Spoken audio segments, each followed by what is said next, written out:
നമ്മൾ മനസ്സിലാക്കി കഴിഞ്ഞു. നബിതങ്ങളുടെ കാലത്തില്ലാത്തത് മുഴുവനും ബിദ്അത്താണെന്ന് പറയല്ലേ. ആ വിഷയം എങ്ങനെയാണ് ഹറാമാകുന്നത്? നബിതങ്ങളുടെ പേരിൽ ഒത്തുകൂടുന്നതും അന്നപാനീയങ്ങൾ വിതരണം ചെയ്യുന്നതും സ്വലാത്ത് ചൊല്ലുന്നതും ദിക്ർ ചൊല്ലുന്നതും ഖുർആൻ ഓതുന്നതും അപദാനങ്ങൾ വാഴ്ത്തുന്നതും. എന്നാൽ അവിടെ മദ്യപാനമോ വ്യഭിചാരമോ തോന്നിവാസമോ ഇഖ്തിലാത്തുകളോ അള്ളാഹു ഇഷ്ടപ്പെടാത്തത് ചെയ്യാൻ പാടുള്ളതല്ല. സ്ത്രീ പുരുഷന്മാരിടകലരുന്ന അന്നും പാടില്ല, അതെവിടെയും പാടുള്ളതല്ല.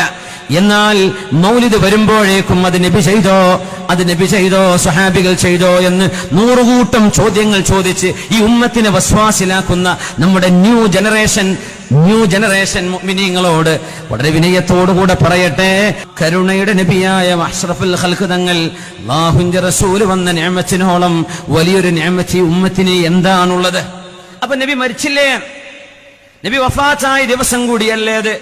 അതൊന്നുകൂടെ ആവർത്തിക്കുന്നു. മുമ്പ് നമ്മൾ പറഞ്ഞിട്ടുണ്ട്, വഫാത്ത് ആചരണം, ദുഃഖാചരണം എന്ന് പറയുന്നത് ശറഇൽ 3 ദിവസമാണ് ശറ അനുവദിച്ചത്. 3 ദിവസമേ ദുഃഖിച്ചിരിക്കാൻ പാടുള്ളൂ. ഒരാൾ മരിച്ചു കഴിഞ്ഞാൽ ദുഃഖ ആചരണം, ദുഃഖങ്ങൾ ഒരുപക്ഷെ കൊല്ലങ്ങളോളം നീണ്ടുവരും. പക്ഷേ ദുഃഖാചരണം, ആളുകൾ വന്ന് ആശ്വസിപ്പിക്കുന്ന ആ പരിപാടി 3 ദിവസമാണ് മഅ്സം. അത് കഴിഞ്ഞാൽ മഅ്സമില്ല. പക്ഷേ സന്തോഷത്തിന് അതിരുകൾ അല്ലാഹു വെച്ചില്ല. അതുകൊണ്ട് നബിതങ്ങളുടെ ജന്മദിനമാണ് നമ്മൾ ആഘോഷിക്കുന്നത്. അപ്പൊ മഹാന്മാരുടെ ഒക്കെ വഫാത്താണല്ലോ ആചരിക്കുക. നബിതങ്ങളുടെ ജന്മം മുബാറക്കായ ജന്മമാണ്. ഒരു മഹാനാവുന്നത് നമ്മൾ അറിയുന്നത് അവരുടെ ജീവിതം കഴിയുമ്പോഴാണ്. അവരുടെ ജീവിതത്തിലെ നന്മ ചെയ്തവർ വഫാത്താകുമ്പോഴാണ് ഒരു മഹാനെ നമ്മൾ മഹാനായി മനസ്സിലാക്കുന്നത്. അതുകൊണ്ട് നമ്മുടെ ആചരണം അവരുടെ വഫാത്താണ്. എന്നാൽ അഷ്റഫുൽ ഖൽഖ് അങ്ങനെയാണോ? നബിയെ ജീവിച്ചിരിക്കുമ്പോഴും മരിച്ചിരിക്കുമ്പോഴും അങ്ങ് ത്വയ്യിബല്ലയോ നബിയെ എന്ന് ഹബീബിനെ ചുംബിച്ചിട്ട് സുദ്ദീഖ് പറഞ്ഞ വാക്കതാണ്. ഹബീബിന്റെ ജന്മം തന്നെ പുണ്യമല്ലേ? വഫാത്തും ജീവിതവും എല്ലാം അല്ലാഹു ഈ ഉമ്മത്തിന് നൽകിയ അനുഗ്രഹമല്ലേ? എല്ലാറ്റിലും അനുഗ്രഹമുണ്ടല്ലോ, എല്ലാറ്റിലും അനുഗ്രഹമുണ്ട്. ഹയാതി ഖൈറുൽ ലക്കും വവഫാതി വമമാതി ഖൈറുൽ ലക്കും. അതുകൊണ്ട് ഇമാം ബൈഹഖി തങ്ങൾ അതുകൊണ്ട് ആരോപിക്കുന്ന ആളുകൾ നിബിതങ്ങൾ ചെയ്തില്ലല്ലോ എന്ന് പറയുന്നത് അത്തർക്കു ലൈസ ബിഹുജ്ജത്തിൻ, ചെയ്തില്ല എന്നത് ഒരു തെളിവല്ല.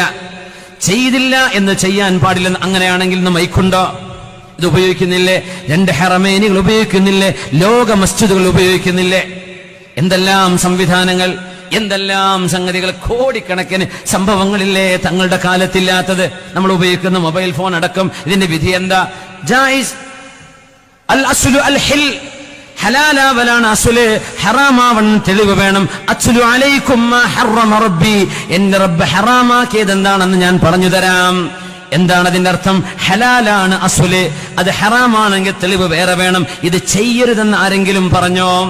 ഇമാം സുയൂത്തി റഹ്മത്തുള്ളാഹി അലൈഹി വഅമലുൽ മൗലിദി ലൈസ ഫീഹി മുഖാലഫത്തുൻ ലികിതാബിൻ വലാ സുന്നത്തിൻ. മൗലിദ് കഴിക്കുന്നതിൽ ഖുർആനിനോ സുന്നത്തിനോ വിരുദ്ധമായി ഒന്നുമില്ല. ആര്? ഖാതിമത്തുൽ ഹുഫാദ് ഇമാം സുയൂത്തി തങ്ങൾ. വലാ അസരിൻ വലാ ഇജ്മാഇൻ, പണ്ഡിതന്മാരുടെ ഏകാഭിപ്രായത്തിനോ സ്വഹാബത്തിന്റെ അസറിനോ നബിയുടെ സുന്നത്തിനോ അള്ളാന്റെ കിതാബിനോ വിരുദ്ധമായി ഒന്നും മൗലിദ് കഴിക്കുന്നതിലില്ല, നബിയുടെ ജനനം ആചരിക്കുന്നതിൽ ഇല്ല. ഫഹിയ ഗൈറു മദ്മൂമ, അത് ആക്ഷേപിക്കാൻ പാടില്ലാത്തതാണ്. ആര് പറഞ്ഞു? ജലാലുദ്ദീൻ സുയൂത്തി റഹ്മഹുല്ലാഹ്. കമാ ഫി ഇബാറത്തി ഷാഫിഈ, ഷാഫിഈ തങ്ങൾ അങ്ങനെയല്ലേ പറഞ്ഞത്? നബിയെ ഇഷ്ടപ്പെടാൻ, നബിയോട് സ്നേഹം കാണാൻ, സ്നേഹം കാണിക്കാൻ പിഞ്ചുമക്കൾക്ക് റോഡരികിൽ ജ്യൂസ്, വെള്ളം, മിഠായി, മധുരം, ഭക്ഷണം ഇത് വിതരണം ചെയ്ത് മൗലായ ചൊല്ലി സ്വലാത്ത് ചൊല്ലി പോകുന്ന മക്കൾക്ക് ആ പരിപാടിയിൽ സന്തോഷത്തോടെ കൂടുമ്പോൾ എങ്ങനെയാണ് നിങ്ങൾ അതിനെ എതിർക്കുന്നത്? ആ മുഅ്മിനായ മനുഷ്യന് എത്ര കൂലി അല്ലാഹു കൊടുക്കും? ഇത് മുഅ്മിനീങ്ങളാണ് ചെയ്യുന്നത്.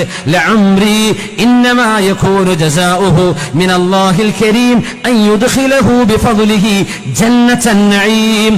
അല്ലാഹു ആ മുഅ്മിനീങ്ങളെ ഹബീബിനോട് സ്നേഹം കാണിച്ചതിന്റെ പേരിൽ സ്വർഗം കൊടുക്കുമെന്നല്ലേ പറയേണ്ടത്? ഭക്ഷണം കൊടുക്കുന്നത് അതിൽ അൽ ഖാലി അൻ ഇഖ്തിറാഫിൽ ആസാമി, തെറ്റുകളില്ലാതെ ഭക്ഷണം കൊടുക്കുക. കള്ളു വിളമ്പി അത് ഹറാമാണ്, ചെയ്യാൻ പാടില്ല. പാവപ്പെട്ടവർക്കും വിശക്കുന്നവർക്കും കൂട്ടുകാർക്കും നാട്ടുകാർക്കും ഭക്ഷണം വിളമ്പിക്കൊടുത്താൽ എന്ത് കുഴപ്പം?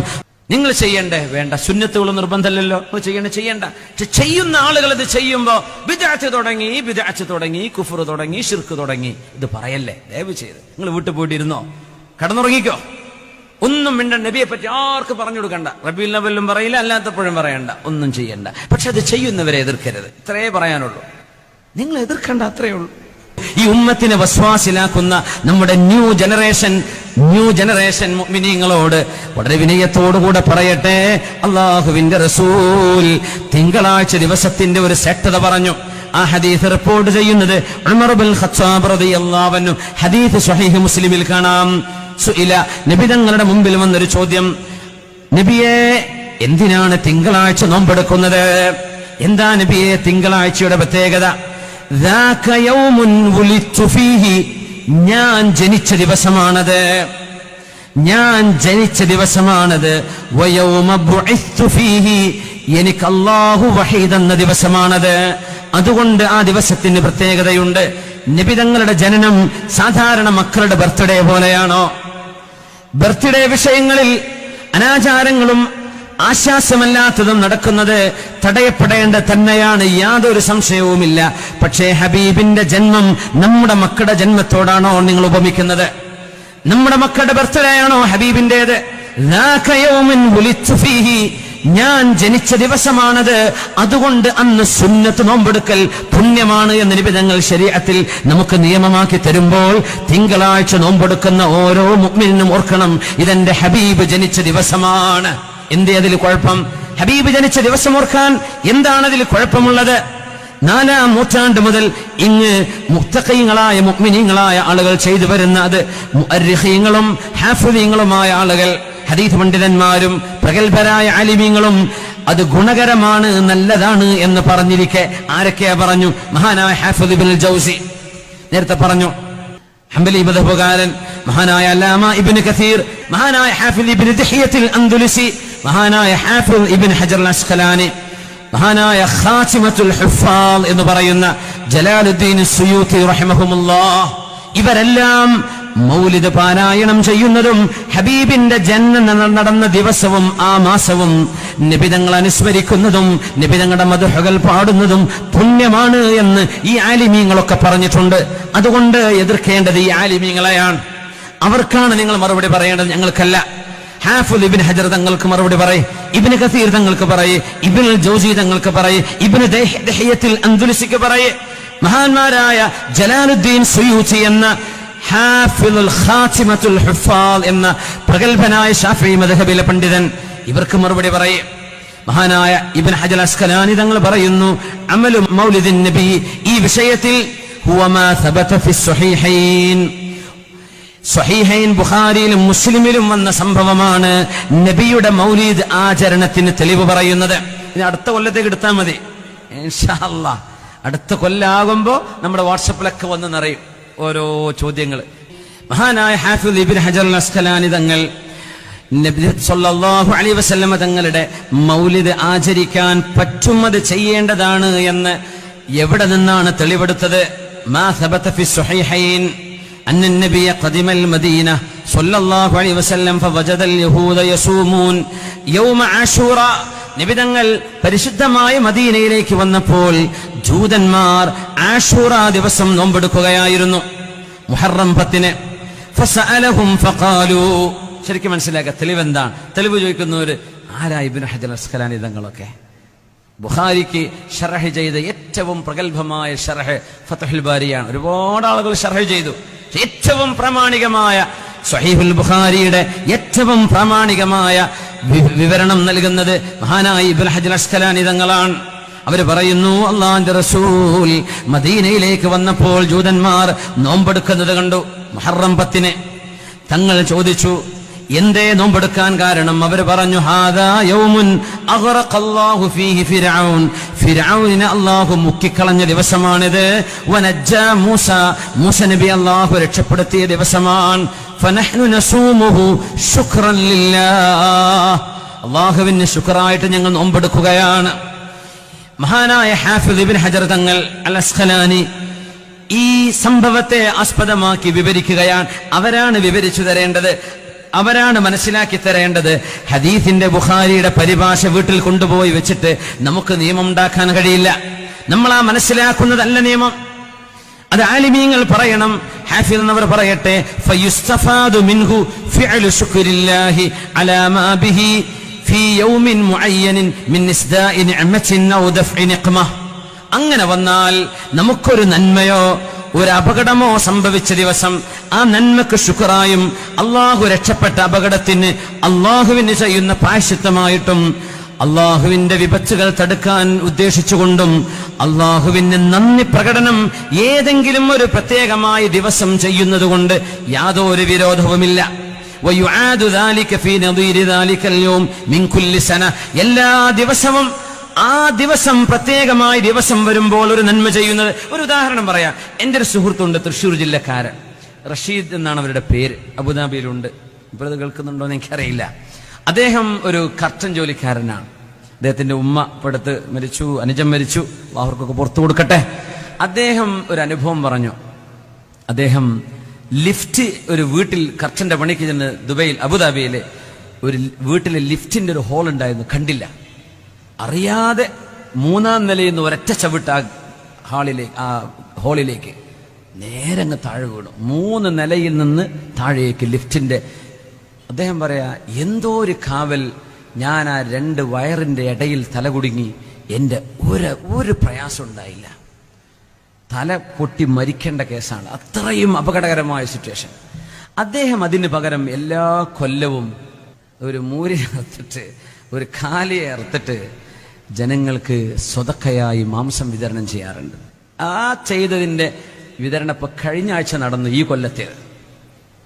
അത് പറഞ്ഞു, എനിക്ക് അള്ളാഹു ചെയ്തൊരു നിഅമത്തല്ല, എന്നെ രക്ഷപ്പെടുത്തിയില്ലേ, അദ്ദേഹം അങ്ങനെ ചെയ്യാണത്. അദ്ദേഹം ആ വിഷയം എന്നെ അറിയിച്ചു, അർഹരായ ആളുകളെ കിട്ടുമെന്നൊക്കെ ചോദിക്കാൻ വേണ്ടിയിട്ട്. അത് നടന്നു, ഇപ്പോ കഴിഞ്ഞ ആഴ്ച നടന്നു. ഓരോ കൊല്ലവും ഇബ്നു ഹജർ തങ്ങൾ ഇതാ പറഞ്ഞു, ഒരു സംഭവം നമുക്ക് നടന്നു, അതിനെ ആ കൃത്യമായ സമയം വരുമ്പോ അള്ളാഹുവിന് ശുക്ർ ചെയ്തിട്ട് ഒരു നന്മ ചെയ്യൽ ഒരു വിരോധമല്ല, ഒരു വിരോധവുമില്ല.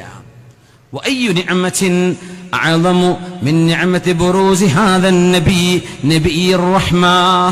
കരുണയുടെ നബിയായ അഷ്റഫുൽ ഖൽഖ് തങ്ങൾ, അല്ലാഹുവിന്റെ റസൂൽ വന്ന നിഅമത്തിനോളം വലിയൊരു നിഅമത്ത് ഉമ്മത്തിന് എന്താണുള്ളത്? ആലിമീങ്ങൾക്ക് അഭിപ്രായ വ്യത്യാസങ്ങൾ ഒരുപാടുണ്ടാകാം.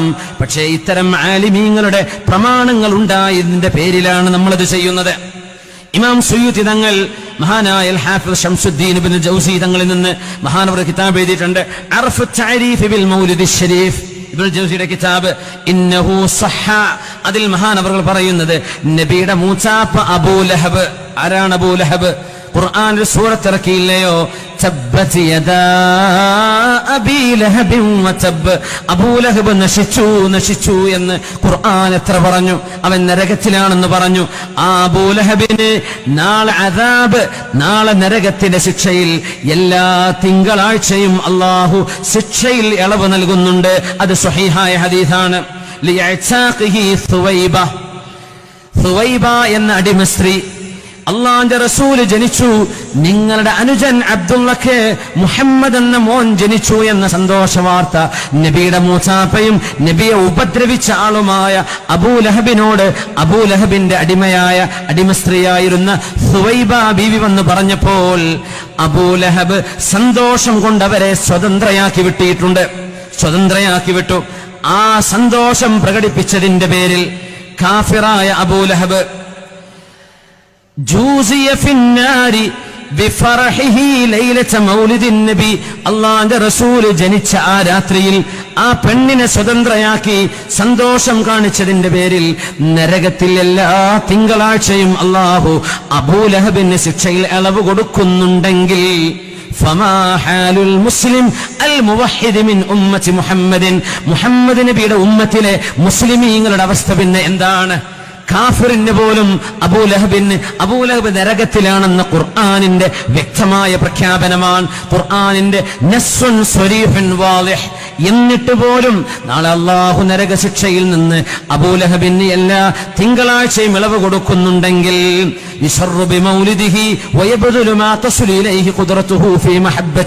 ഒരു സംഭവം പറയട്ടെ. അല്ലാഹുവിന്റെ റസൂലിന്റെ സ്വഹാബികളിൽ ഒരാൾ കള്ളു കുടിച്ചതിന്റെ പേരിൽ പല പ്രാവശ്യം നബിയുടെ മുമ്പിൽ വന്ന് അടിവാങ്ങിപ്പോയ ആൾ, മദ്യപാനത്തിന് ശിക്ഷ വാങ്ങിയ ആൾ, അപ്പോഴാണ് 3-ാമത്തെ തവണ ശിക്ഷ വാങ്ങി പോകുമ്പോൾ സദസ്സിൽ നിന്ന് ഒരാൾ പറഞ്ഞു, ലഅനഹുല്ലാഹ് മാ അക്സറ മാ യുഅ്താ ബിഹി. അല്ലാഹു ശപിക്കട്ടെ ഈ മനുഷ്യനെ. എത്ര തവണയാണ് കള്ളുകുടിച്ച് നബിയുടെ മുമ്പിൽ കൊണ്ടുവരപ്പെടുന്നത്. നബി തങ്ങൾ 1 2 തവണ ശിക്ഷിച്ചില്ലേ, വീണ്ടും കള്ളു കുടിക്കുകയോ? അല്ലാഹ് ശപിക്കട്ടെ എന്ന് പറഞ്ഞത് തെറ്റ് ചെയ്തതിന്റെ പേരിലാണ്. അല്ലാഹുവിന്റെ റസൂൽ എന്താണ് പറഞ്ഞത്? ഹദീസ് സ്വഹീഹായ ഹദീസാണിത്. തങ്ങൾ പറഞ്ഞു, ലാ തൽഅനൂ, ആ മനുഷ്യനെ നിങ്ങൾ ശപിക്കരുതേ. ഫഇന്നല്ലദീ അഅലമു, ഞാൻ അറിയുന്നത്, അന്നഹു യുഹിബ്ബുല്ലാഹ വറസൂലഹു, ഇയാൾ അല്ലാഹുവിനെയും അവന്റെ റസൂലിനെയും സ്നേഹിക്കുന്ന ആളാണ്. ആളുകളുടിയനാണ്, പക്ഷേ നബിയോടും അള്ളാഹിനോടും സ്നേഹമുണ്ട്. ആര് പറഞ്ഞു? മുഹമ്മദ് റസൂലുള്ളാഹ് സ്വല്ലല്ലാഹു അലൈഹി വസല്ലം. അതുകൊണ്ട് ഹുബ്ബിന് അത്രയും പാപങ്ങൾക്കിടയിൽ പോലും ഹുബ്ബിന് സ്ഥാനമുണ്ടെങ്കിൽ മുഅ്മിനീങ്ങൾ ചെയ്യുന്ന ഈ നന്മക്ക് അല്ലാഹു സ്വർഗം കൊടുക്കുമെന്നാണ് എന്റെ പ്രതീക്ഷയെന്ന് മഹാനായ ഹാഫിൾ ശംസുദ്ദീൻ ഇബ്നുൽ ജൗസി റഹ്മത്തുള്ളാഹി അലൈഹി, മഹാനായ ഇബ്നുൽ ജൗസി അദ്ദേഹത്തിന്റെ വളരെ മനോഹരമായ കവിത തന്നെ ഉണ്ട് ഈ വിഷയത്തിൽ. സമയത്തിറക്കി കൊണ്ട് ഒഴിവാക്കുകയാണ്. വദക്കിറുഹും ബിഅയ്യാമില്ലാഹ്, അല്ലാഹു സുബ്ഹാനഹു വ തആല ഈ ഉമ്മത്തിന് നൽകിയ നന്മകളും അനുഗ്രഹങ്ങളും നൽകിയ ദിവസങ്ങളെ നിങ്ങൾ ഓർക്കണേ, ഓർത്തെടുക്കണേ, നബിയെ ഓർമ്മിപ്പിക്കണേ എന്ന് പരിശുദ്ധ ഖുർആൻ. അല്ലാഹുവിന്റെ റസൂല് ലോകത്തേക്ക് വന്നതല്ലയോ ഈ ഉമ്മത്തിന്റെ ഏറ്റവും വലിയ നന്മ.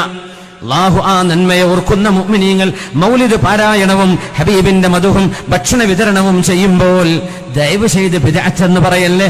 പറഞ്ഞാൽ ബിദ്അത്തുൻ ഹസന, നല്ല ബിദ്അത്ത് എന്ന് പറയേ. സുൽത്താനുൽ ഉലമാ ഇസ്സ ഇബ്നു അബ്ദുസ്സലാം തങ്ങളെ കണ്ടുപിടിക്കുക.